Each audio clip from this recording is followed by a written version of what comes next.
12월 3일 계엄 사태로 윤석열 대통령이 자신의 거취를 당에 일임한 이후에 국민의힘이 전국 수습을 위해서 안간 힘을 쏟고 있습니다. 한동훈 대표가 이르면 오늘 윤 대통령의 질서 있는 조기 퇴진 로드맵을 발표할 것으로 보이면서 국민의힘이 어떤 선택을 할지 관심이 모아지고 있습니다. 바로 첫 번째 선택, 바로 이겁니다. 화면 보겠습니다. 질서 있는 윤의 조기 퇴진, 그 로드맵은 과연 어떻게 될 것인가? 어제 하루 종일 국민의힘은 회의를 거듭했습니다. 비공개 최고위, 그리고 중진회의, 그리고 5시간이 넘는 의원총회까지, 그리고 오늘도 이 시각 현재 원내대표실에서 국민의힘 중진들이 모여서 비공개 회의를 하고 있는 그런 상황입니다. 정말 경론들이 오고 갔고 많은 충돌이 벌어졌다고 합니다. 어제 경론들이 어떤 것들이 오고 갔는지 화면 함께 보겠습니다.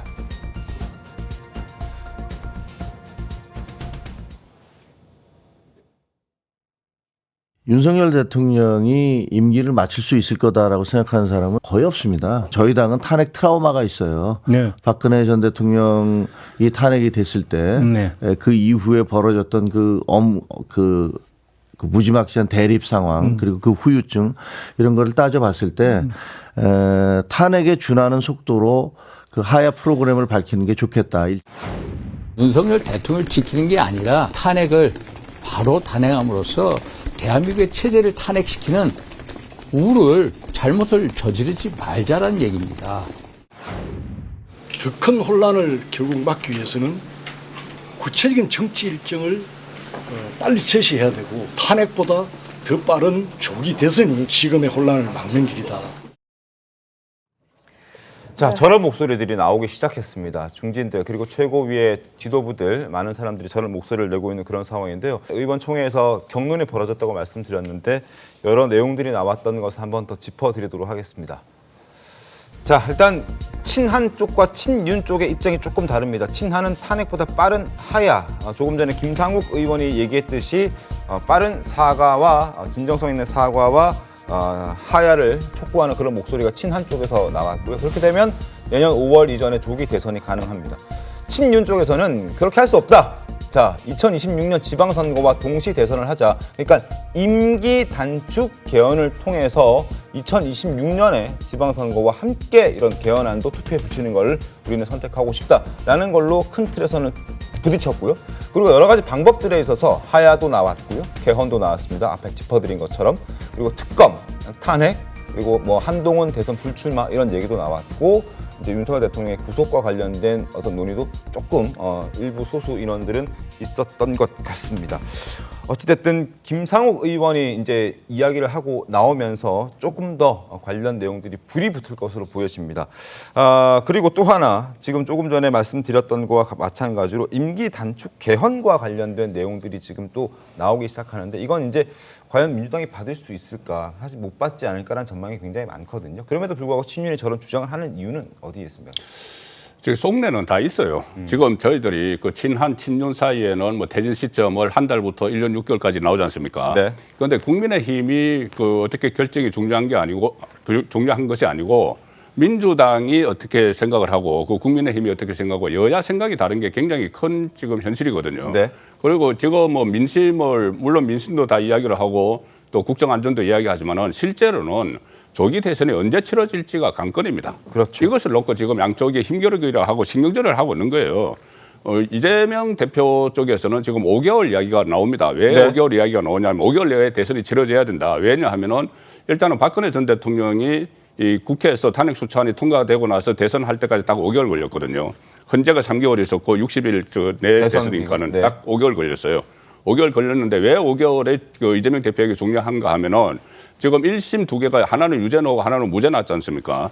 그 1심이 그 3개월 정도 하면 특히 선거법 같은 경우는 한 이제 6개월 내에 그 결과가 나오게 되니까 네. 만약에 6개월 후에 결과가 나와서 만약에 피선거권이 박탈이 되면 유죄 중에서 피선거권 박탈이 되면 대선 출마가 봉쇄가 되죠. 그렇기 때문에 이제 5개월 이야기를 하는 것이고 이 국민의힘에서 좀 장기적으로 내다보자는 것은 결국은 그 이후에 좀 하고 싶다는 거죠. 대선을 이재명 대표가 피선거권이 박탈될 가능성이 있으니까 네. 그런 정치적 셈법이 있기 때문에 이게 접점을 찾기가 상당히 어려운 상황입니다. 자기 대선과 바로 연결이 되기 때문에. 네.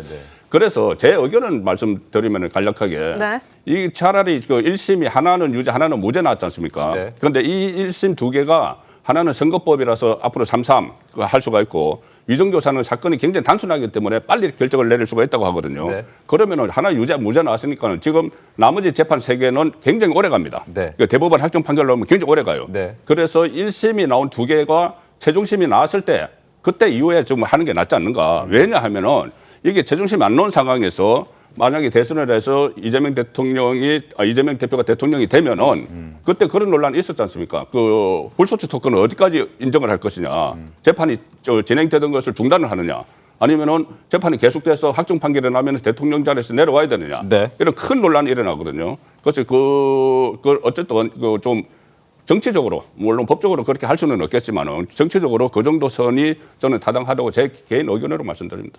네, 저희가 그렇지 않아도 CG 하나 준비해봤는데요. 이 여야가 지금 윤석열 대통령 퇴진 시점, 정확하게는 시점을 놓고 또 그 방법이 어떻게 되느냐를 놓고 수싸움을 벌이고 있다, 이런 얘기들이 나오고 있습니다.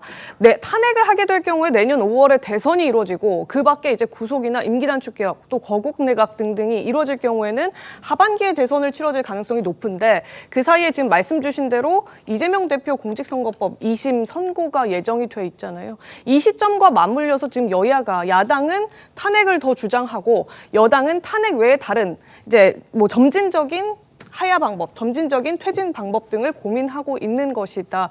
이렇게 해석해볼 여지도 있다는 점 같이 설명을 드리겠습니다. 야당도 이쪽에 더 무게를 두고 그래서 탄핵을 주장하는 거라고 보는 해석 어떻게 보십니까?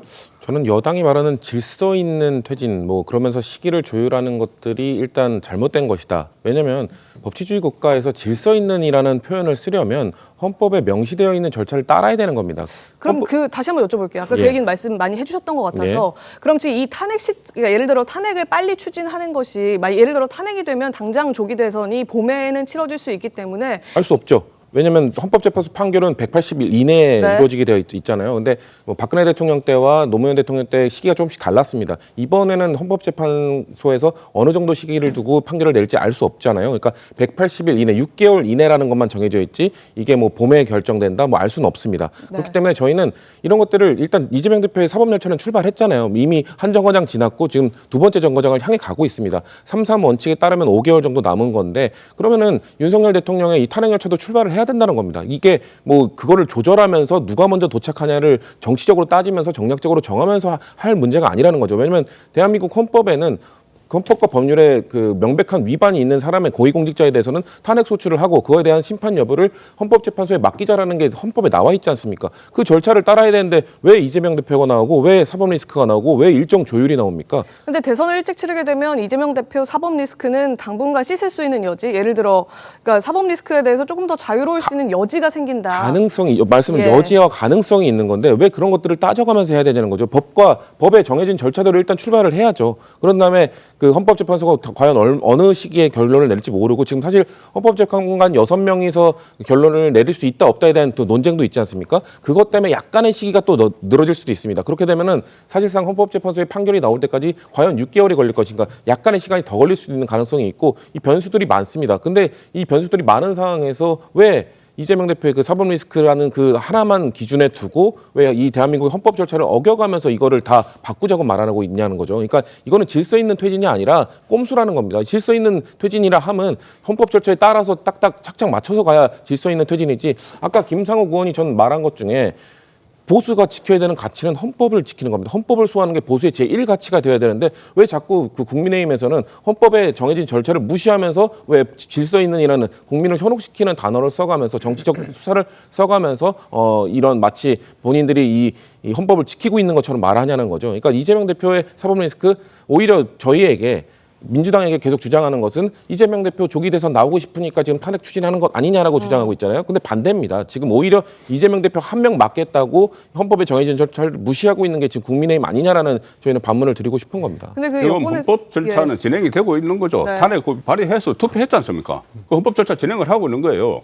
투표를 해서 합법적으로 부결이 됐어요. 어쨌든 부결이 됐는데 그것을 매주 토요일마다 탄핵될 때까지 이렇게 계속 그 표결에 붙이겠다는 게 이게 과연 저 국민이 납득할 만한 그 헌법 절차인가요? 그리고 김건희 여사 특검법 같은 경우도 지금 4번째 또 어떤 뭐 합의를 위해서 혐의점을 수사 대상을 3개로 줄였다가 다시 15개로 올려가지고 또 발의를 하고 그것을 같은 날 대통령 탄핵안과 같은 날 표결을 하도록 하고 이것은 이거 헌법 절차를 가기는